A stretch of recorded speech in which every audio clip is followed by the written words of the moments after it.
Mesdames et messieurs, sans plus attendre, Kenneth Branagh.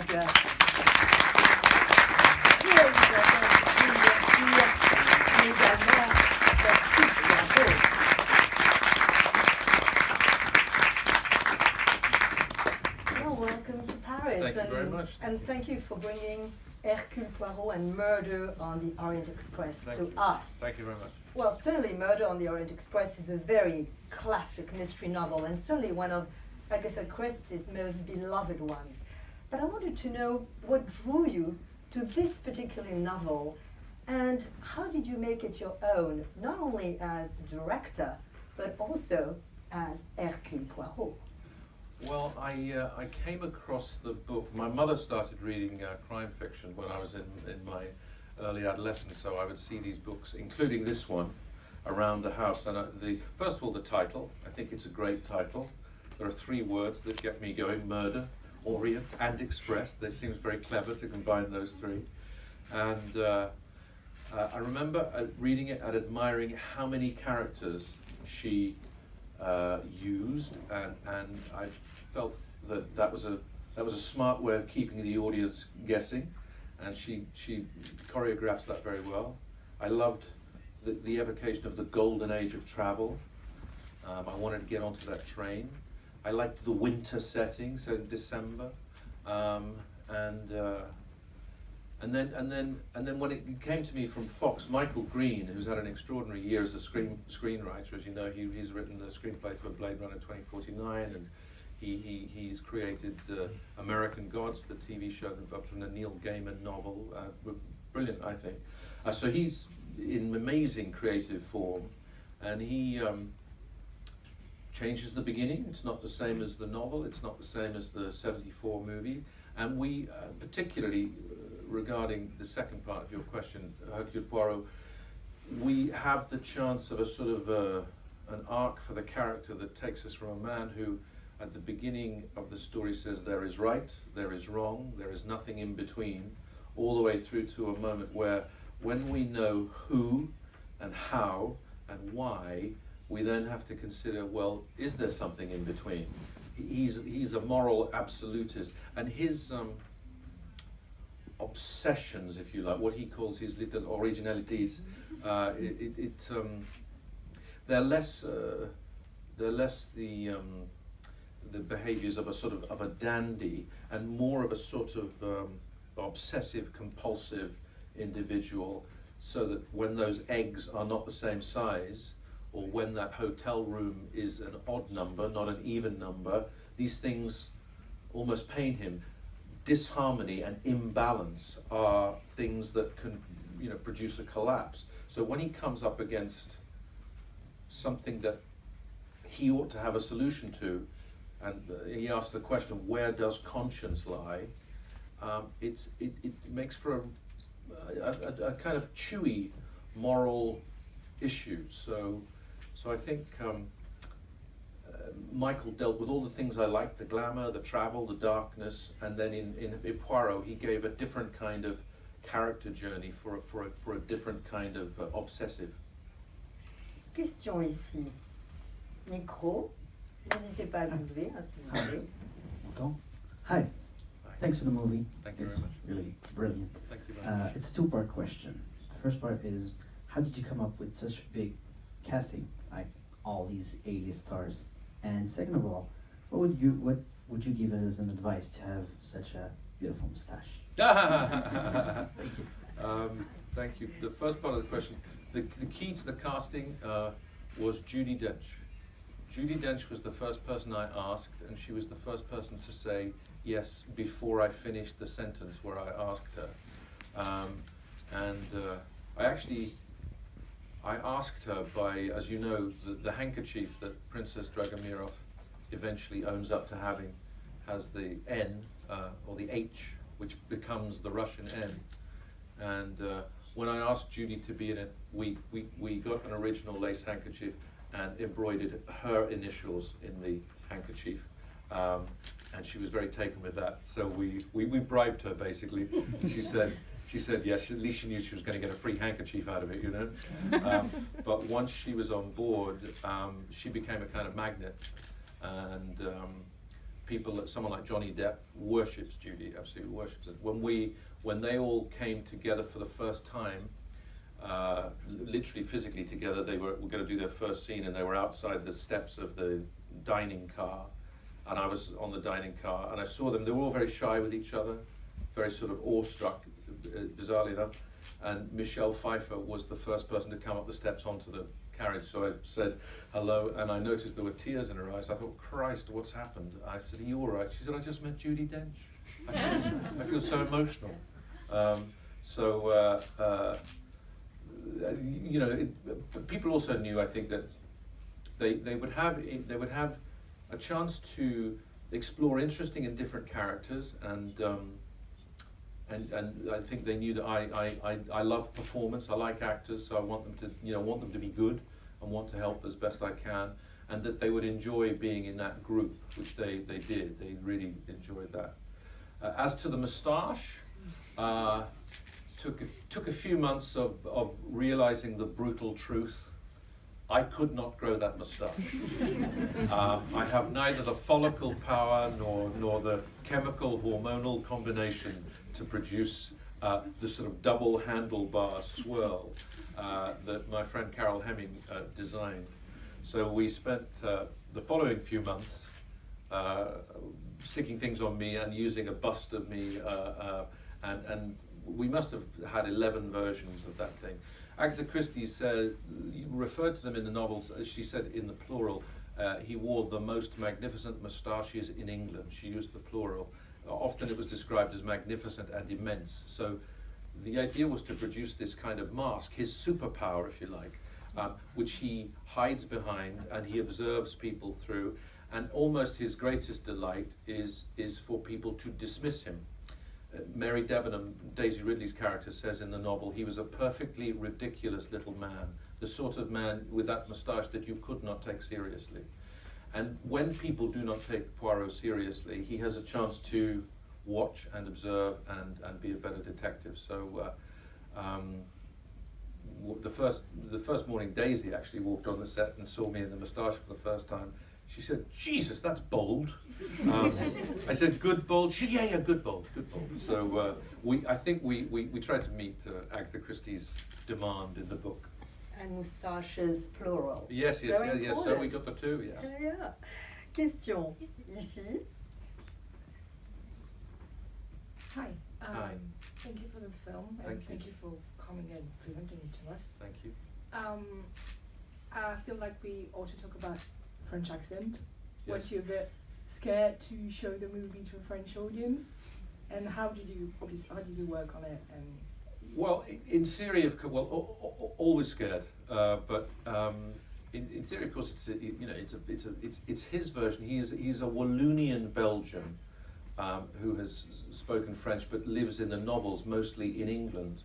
And an interesting thing that he says in the books, aside from the moustache, which he knows has people dismiss him or find him ludicrous, he also says in the novels that he can speak perfectly good idiomatic English, but chooses not to because the world of the broken accent is one that also offers a mask. People also in the glib and patronizing way of some folk find that something that they can choose to suggest means that he's somehow not as sharp or as smart as possible.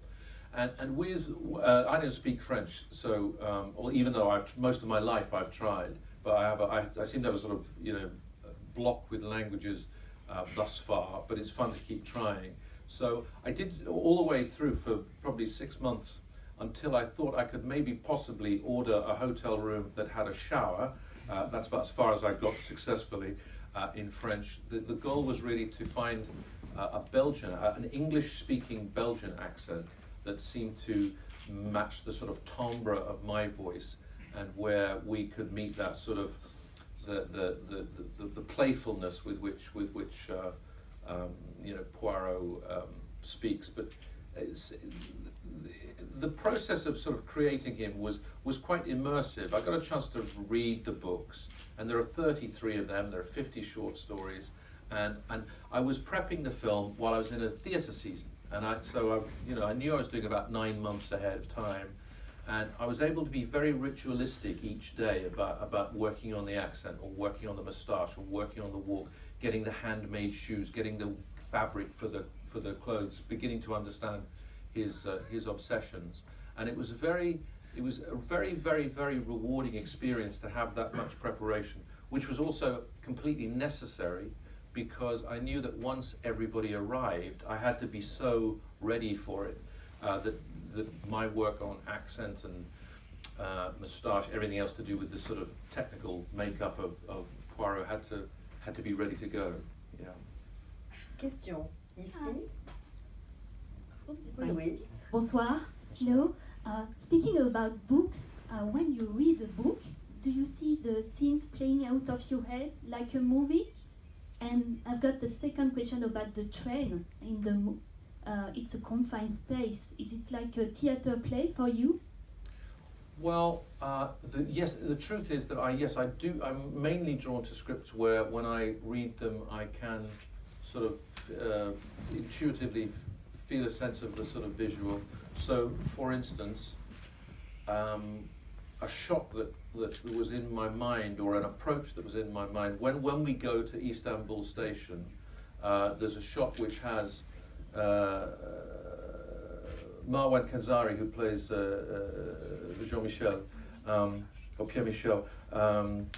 So he comes left to right, and then we see the train, we see Johnny Depp and Josh Gad in the train, we turn around, and there's Penelope Cruz coming here, then we go across and get me and Tom Bateman, we go up, we find Daisy Ridley, and then we get him onto the train, and there's Michelle Pfeiffer, and as we walk down the train, we're still in the same shot as Derek Jacobi, and then we meet, anyway, it's a lot, all the way through to Poirot getting into his cabin, and I instinctively knew I wanted to do that, and I knew that I wanted to have him leave the train by starting on a steady cam shot also that took him out and went all the way back through the train that we met when it was champagne and fun and people and music and lightness and romance, and now we walk down the same train after death and snow and frozenness and the understanding of the loss, and you start to listen to that, and then when it comes to the confined nature of the train, I did want to exploit that where it would work for the kind of paranoia and claustrophobia, but I specifically wanted to trap us not in a snowdrift that is in the novel, but in an avalanche, in a more sort of jeopardized and dangerous location, so that we could get out, and McQueen could try to run, and Poirot could try to bring people out of the confined space if he thought that interviewing Mary Debenham outside would get more out of her than interviewing Penelope Cruz in the kitchen. And I wanted at times, and I really enjoyed, there's a great moment in Alfred Hitchcock's film Dial M for Murder, where when Ray Milland is setting up with an accomplice how to kill Grace Kelly, Hitchcock suddenly jumps to a top shot where we don't see, when he's in it for 5 or 6 minutes. And I remember seeing that and thinking, in the train, that's how I'd like to discover the body, except I don't want to see the body. So I want to have the audience want to leave. I want the audience to want to nudge the camera up so that they see, is it Johnny Depp? Is he really dead? Is he killed in a particular way? But in going there, I wanted to put, in that confined space, our audience here in the same position as the people on the train who know something's happened. They're acting, but exactly what Poirot has seen. So the confines of the train made me feel very sort of inventive about how to be in it, out of it, on top of it, underneath it, and in a way make it sort of, in a way, untheatrical, but cinematic. Thank you. Ici, je crois. Bonsoir, désolé, je vais la faire en français. Bien sûr. Donc, c'est une histoire qui a déjà été racontée au cinéma, donc c'est adapté d'un livre. Comment est-ce que, en tant que metteur en scène, vous avez travaillé pour, malgré le fait que ce soit une histoire que beaucoup de gens connaissent déjà, pour qu'il y ait quand même du suspense, faut qu'on ait quand même une tension, notamment à la fin, en fait, la dernière partie de la révélation. Il y a des gens qui ont déjà vu le précédent film, qui ont lu le livre, qui vont voir votre film, donc il va y avoir forcément une comparaison. Et du coup, comment est-ce qu'on travaille pour s'assurer qu'on captive jusqu'au bout un maximum de gens, y compris des gens qui connaissent déjà l'histoire? Well, obviously this is a well-known and beloved novel. It was transposed to the screen already. So, as a director, how do you manage to always try to keep the suspense going, the tension going, and of course also to avoid comparisons? Basically, how do you keep us guessing, even when we know what might happen? Well, it's a good question. It's one we had to answer early on, and I'm familiar with it because having come from the classical theatre. I mean, for instance, last year I directed a production of Romeo and Juliet, and most people know what happens at the end. Romeo and Juliet don't make it. Sorry, that's a spoiler alert. I should say. Forgive me if I've ruined your experience of Shakespeare, but in this case, we did make some changes. So the book begins in Syria, in Aleppo. The 74 movie begins with a flashback of the Armstrong murder, and we begin in Jerusalem at the Wailing Wall with the idea of presenting Poirot in action with a denouement to another case.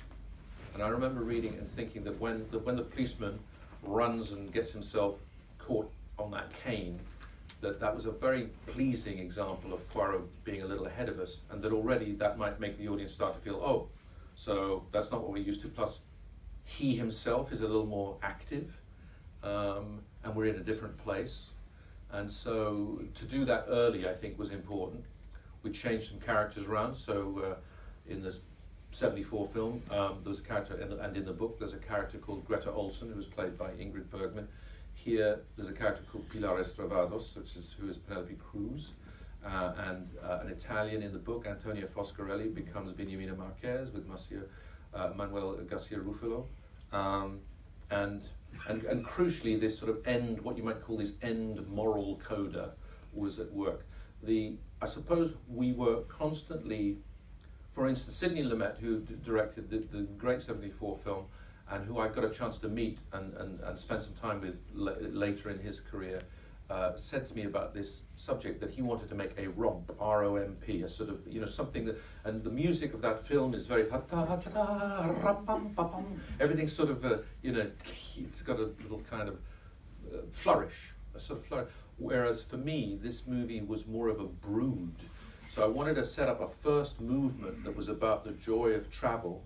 I want, big landscape in Jerusalem, and then the thrill, which I feel when you're getting on a train that's going on an exotic trip. But then I wanted to take layers away and make it dirtier and darker and more brooding, so that everything was about trying to keep a lid on the kind of passion that Michelle Pfeiffer's character reveals when we see what happens at the end. And also in my mind constantly was the mob, the 12 of them.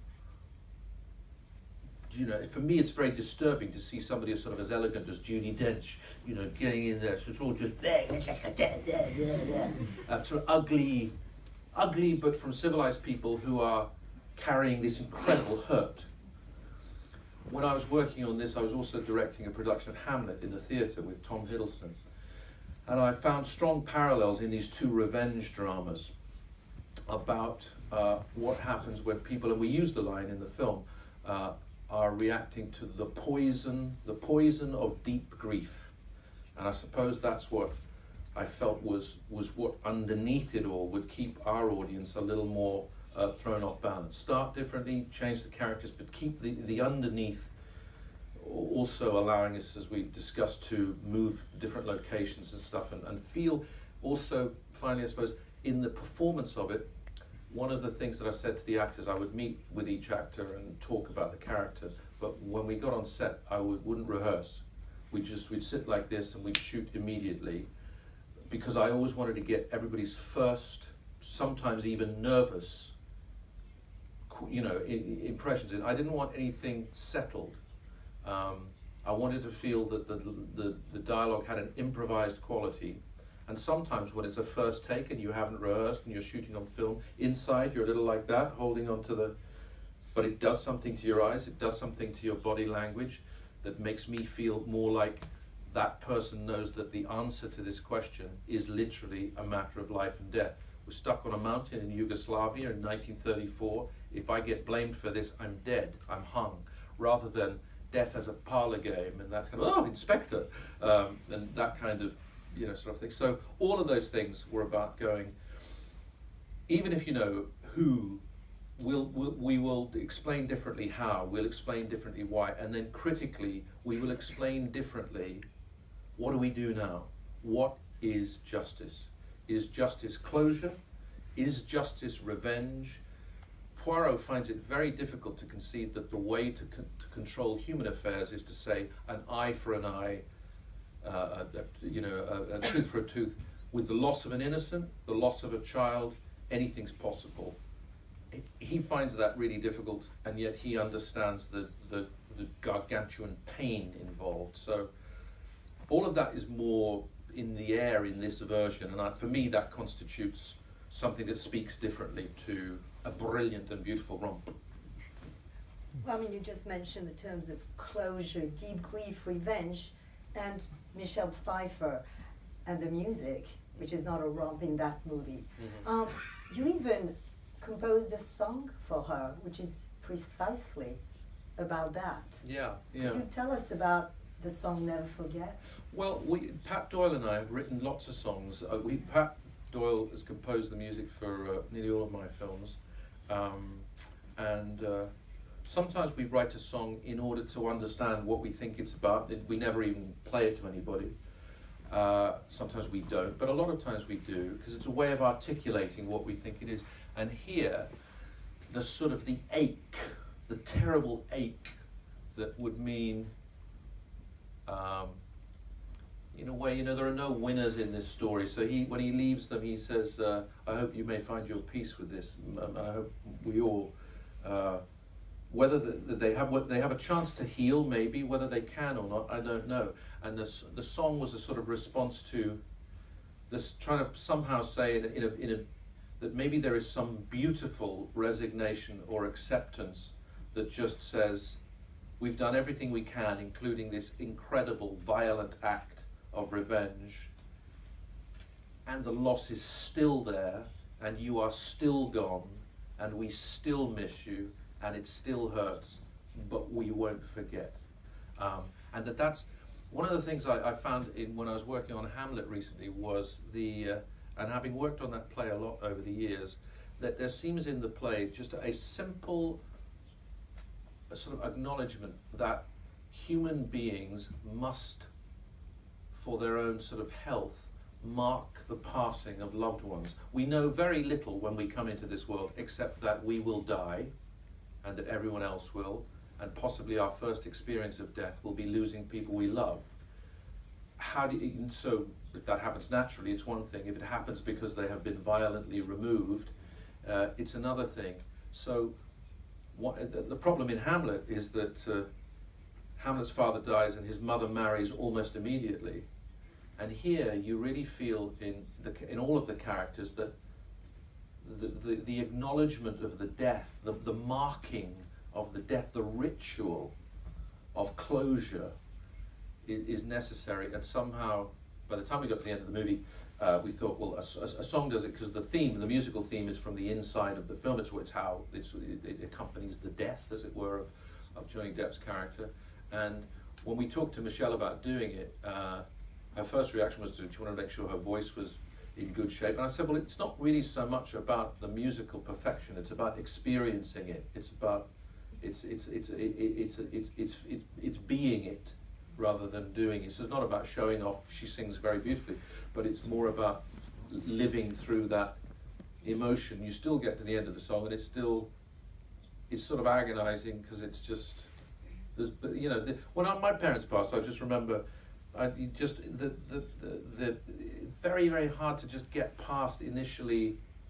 This won't ever change. This won't ever change. I found that just it's very hard, isn't it? It's very hard. It's difficult. So anyway, the song was a response to trying to put that into the film, because that's what we felt was underneath the story. Question ici. Oui, le micro, parce qu'on ne voit pas bien. Oui. Hello. Hello. I've got a few questions, and the first thing I want to say is just I'm a big fan of you. Thank you. Of your work, and I really like your work on Shakespeare film and Frankenstein. I do wonder if the film is a success, if there is other movies with Hercule Poirot. Je vais peut-être le dire en français, on va voir ce que c'est. Yeah, I mean, if the film is a success, basically, will we see you and your moustaches again, right? J'ai juste d'autres questions aussi. Si le tournage de Dunkerque a eu un impact sur la préparation du film, et si M. Branagh a une théorie concernant le fait que les personnages américains, que dans les films américains, les personnages français utilisent beaucoup de mots en français quand ils parlent anglais. All right. So the first part of the question, the moustaches, will they be back again? And acting in Dunkirk with Christopher Nolan directing, did it sort of feed into the way you directed Murder on the Orient Express? Well, for the first part of the question, I don't know if France has the television program Big Brother, but in England we have this reality show, and at the end, when they decide, when they talk about who's going to be thrown out of the house, a big solemn voice always says, "You decide." So when it comes to are there going to be more Poirots, you decide, because it'll be a simple business of whether enough people go to the movies to see it. I'd love to do some more. Yeah, I loved playing him, and for some of the reasons we've just been talking about. For potentially a kind of broad appeal movie, if that's what it is, and I'd love lots of people to see it. I feel it touches on so many things that are so interesting inside something that can be very, very entertaining. So I hope so. And then, as far as Dunkirk goes, it was really a pleasure and a privilege to be directed by Christopher Nolan. He was very, very helpful to me as an actor, and very supportive, and it was a very real kind of relationship. Watching him be calm in the middle of the crazy logistics of thousands of your countrymen dressed as English soldiers live on the beach at Dunkirk with real boats and real planes and 65mm film cameras, which are very heavy, all being used in handheld mode. So Hoyte van Hoyte, who was the DP, was like a kind of bodybuilder using this stuff. I really admired seeing him retain a personal focus that I tried to follow myself. When directing things on this scale, it's good to be able to be calm at the center of the storm, so you can stay creative and not get sucked into the chaos, because it's all chaos. Christopher Nolan was a great example of that. A very personal film was being made in a spectacularly, sort of inevitably chaotic scenario, and that's how most films are, actually. And his what you might call grace under pressure was what affected how I directed this movie. Question. Oui. Hi. First of all, I also have to say it. You just have no idea how much it means to me that to have this opportunity to finally meet you. As for my question, you just spoke about your work with Patrick Doyle about the song, but your musical collaboration is one, I think, of the greatest of the last 20 years on cinema. What could you tell us about this specific score and the way you both work together? Because once again, it's very different. The music is omnipresent. There's a lot of music, a lot of piano, some harp as well. How did you work together on the score, not the song? Well, as soon as I know that I'm doing a picture, I talk to Patrick, and we usually sort of meet for lunch or whatever, and just talk instincts, intuition, And sometimes that intuition leads us to a sort of very settled place, and sometimes it changes. For instance, on this film, there was an initial discussion where we felt that there wouldn't be much music. You know, we were, and we actually, it's interesting. The very first thing we did was to write a song, but it was another song. It hasn't made it into the movie, although the theme has. And that was when we thought that the movie would maybe be a little more glossy. I mean, it's still, we shoot on 65mm and we're widescreen, and for me it's inspired by John Ford and David Lean and John Sturgis and the kind of movies that wrap around you in big spaces, big graphic spaces. I guess we thought it was going to be a bit more sort of jazzy in some way. So for a long time, about 2/3 of the way through the post-production process, we were still not really very much music. And then it was a tipping point. Probably first cut of the movie was 2.25 hours, and then I knew I didn't want it to be any longer than it needed to be. I want it to be very fast-paced relative. It's 1 hour 46, I think it is. Once it went under 2 hours, it suddenly felt like we needed tonally to mark a little more severely the excitement of the beginning with the way in which the layers of the story and the lies of the characters began to be revealed, and it became a more emotional story and requiring a different kind of quality in the music. We still, in relative terms, stayed more spare than we sometimes are. So when we came to record it, much fewer strings used than some of our sort of lush scores. But there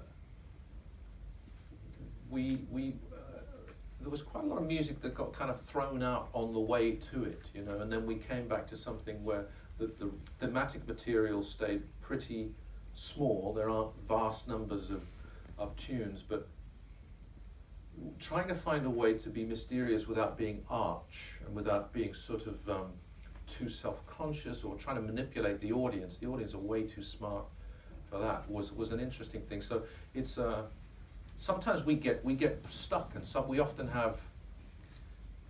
For instance, the music that plays over the killing at the end, we must have done a dozen versions of that. I did a version that was without sound at all. We did a version that really ramped up, blood spurting out, flesh being, you know, whatever, and it just, somehow that didn't work. Then we did, do you know that piece by the Finnish composer Arvo Part Spiegel? Spiegel, I'm probably mispronouncing that, but it's a very, very unusual piano and violin piece, and that was a kind of pointer to a certain way to go. And we go off and we listen to other stuff as well, and we say, well, it's not that, or it's a bit like that, or whatever. But finding, because that moment's interesting, it has a terrible beauty to it, and depending on your point of view, you are happy that he's getting stabbed because you want that kid to be revenged, because how appalling that this innocent is just taken away in this appalling act of violence, and yet it's like a bunch of dogs, you know, going at something. So they've parked their humanity, you might say, at the door, and they said, we will be monsters ourselves now for this moment. And yet, it had this kind of terrible beauty. So trying to find that simplicity was it's like to answer how we work, I suppose it's an ongoing conversation. And what's great about him is that he revises and re-revises, and he really starts early, and he visits the set, and he talks to everybody else. He talks to Alexander Byrne, who did the costumes. We all know each other, they all go way back, you know. So everybody talks early and very broadly about the theme, and then he's just super, he's a very emotional guy, Patrick. So it's sometimes quite difficult. I love him very, very much. He's one of my dearest friends. It's very difficult when you have to say, I don't think that works, because everything will have been produced through blood, sweat and tears. So he's very Scottish, and he's got a very thick accent, and the sound that I don't like hearing, but I've occasionally produced when he's done something. And like most writers, most creators, when they present you something, they always say, I think this is great. I love this. I absolutely love this. You're dead, aren't you? Dead in the water if you, because they've already said that. And you say, I find whatever way it is to say, I don't think that quite works. And his head drops. And in his Scottish accent, he goes, I don't fucking believe this. I don't fucking believe it. I don't fucking believe that. I can't believe it. And then he goes off and he has a kind of, he goes off and has a bit of a moment. And then if I'm lucky, I get a call the next day where he goes, I think you might be right. I think you might be right. Or I sometimes will come around and say, you know the piece of music you played, the first one you wrote out of instinct that I said I didn't think was good? I now realize that's it. I'm very sorry. Can we have it back, please? Dernière question. Qui a le micro? Oui. Hi. Hi. Thank you for this movie, Thank first you. and foremost. I wanted to come back to the directing of the movie. It's very classic, like a tribute in a way to Hitchcock and all the movies that are at the golden age of cinema in the 40s, 50s, and 60s. You used also the use of black and white for the flashbacks and the murder and everything. Why did you do that, first and foremost? And how was it hard for you to come back to classicism after doing all the movies that you've done, like Thor, like Cinderella and everything? Well, first of all, the black and white, I love black and white. I've made a couple of movies which feature it. I made the little comedy in the Bleak Midwinter, which I'm very, very fond of in terms of work of mine, which is I just loved shooting on actual black and white film. And then I had the experience of working on a movie called Dead Again, which is the second film I directed, and it was in relative terms, there was a complication. It's a reincarnation thriller. And one of the things that I found when we previewed it, it was originally shot all in color, was that the audience were confused, and like 5 previews in, when we were kind of dying, we went back to Scott Frank, the screenwriter's original thought, which was that the sequences in the past should be in black and white. And it transformed the audience's ability to understand this more or less complicated story. So I just knew that I had experienced that sometime. I wanted to have a series of clear rules, if you like. You've got 15 characters at different locations. The reporting of a plot, again, is relatively complicated. And I thought, if we, at one stage, I tried a technique where every time a character lied, and we had a flashback, I would go back and I would use their point of view. So it would be, if it was Derek Jacobi lying about Johnny Depp, I'd do a shot as if from his point of view over the cups. So you wouldn't see him, you see 2 hands, and you'd see a few films have used this. It was a Dick Powell film that used that entire technique for the whole film back in the 30s. Even that got too complicated because people said, where are we exactly? So it became simpler to say, when we are explaining what's going on, and it is true, will be in black and white, and it just, amid everything else that you need to be understanding and feeling, that ought to send a sort of a clear message. And to sort of address your other question, I've had an interesting, these last, where are we now? So I went to start shooting or prepping Thor at the beginning of 2009. So that's 8 years ago, and this is my 4th sort of Hollywood studio movie after a lot of independence and all the rest of it. And what I would say about arriving at this one is that I could feel the cumulative effect of the experience I had, where my interest remained pretty much constant. I love performance, I like to see good acting, I like to see it in subtlety and in depth, but I enjoy a cinematic experience. I like to be transported, I like to go to places and in worlds that can be slightly heightened and presented in a heightened way. And in some ways, I feel like they all have a connection. I remember one time referring to the question about Patrick. I remember when we were in the recording sessions for the score for Thor, and I was hearing this piece of music which was played with Anthony Hopkins and Chris Hemsworth at the end, and it seemed very much somehow about fathers and sons and, I don't know, your place in the world. I remember going into the studio and saying to Pat, I think, I'm wondering, Pat, if I always, whatever it is, I always make the same film. Do you think you always write the same score? I mean, I know they appear to be superficially different, but you know, and and maybe this is, you know, what everybody does, but I really, at times this summer when I was working on both, I could see such a connection between Hamlet and Murder on the Orient Express that, you know, in a way, you know, much of it is to do with, you know, making sense of our place in the world, whether in a trivial way, it's a man putting on a production of Hamlet, in our case in black and white, where he has quite an explicit speech and scene about what makes life worth living. And in a way, something like Orient Express comes back to a version of that, which is, if you lose your daughter or your child in this way, what can make life worth living? What gives that already seems to take meaning away from life? Arbitrary violence in a world that seems godless. So what makes life worth living? Is it remembering her? Is it avenging her? And so arriving at this from those other movies in a way didn't seem so different. I carry my same preoccupations, I carry my same questions, and they frame themselves in different ways according to the story. And then, I mean, I'm answering it now because you've asked an interesting question, thank you very much, but mostly I don't think about that. Mostly I follow my instinct, and then I find myself considering it because you asked me and thinking, well, maybe there's something, maybe they all join up in some way. Maybe that's right, maybe it's wrong, maybe it's good, maybe it's not.